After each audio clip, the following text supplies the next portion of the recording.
My name is Mike. I got out in '82 and we were in a deep recession back there, if you remember the days of Reaganomics. I couldn't get a job. They didn't care that I was a sergeant in the Marine Corps or what I was doing.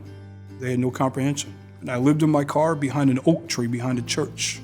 I took whatever life threw at me at that point. I didn't consider myself homeless.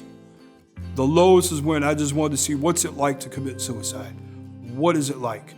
But you know, what would my son, it wouldn't have been fair to my son to leave life at that moment. And finally, I woke up on a Friday morning and said, man, I gotta do something different. Then I went down to the VA.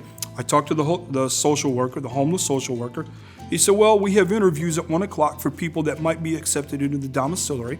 I stood in front of a group about 8 to 10 doctors, nurses, therapists, and each one of them asked me 1 or 2 questions. Call me back in, you've been accepted into the domiciliary program. It's a 4-month homeless program, but there's a waiting list, so you have to wait for about 30 days. And I was content with that. I knew, okay, there is light at the end of the tunnel and it's not a freight train. While I was living at the domiciliary, you know, thank God that program was there. It actually turned my life around. The caseworkers, the therapists, the doctors, the nurses, they all treated you with dignity, respect, and the most important, empathy. They understood. That's something I didn't get in like 29 years since I got out of the Marine Corps.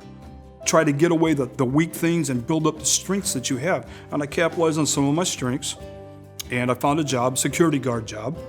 So I knew by the middle of June, I've been working, I've been saving some money, I found an apartment, and then I got interviewed for the HUD-VASH program. It's like Section 8 for veterans, VA, supportive housing. You know, when you leave the domiciliary, you're insecure. You're afraid of some pressures and responsibilities because you don't want to go back to your old way of life. But the HUD-VASH program was that safety net that I needed. There's resources available at the VA, and if you don't use it, shame on you. It's there, that's why it's there. And I finally woke up to that. And my motivation was my son. You know, when you look at your kid, I don't want him to end up, you know, living the way I'm living. Things gotta be better somewhere, somehow. I just had to find that way to make things better. And the VA gave me that way to make things better.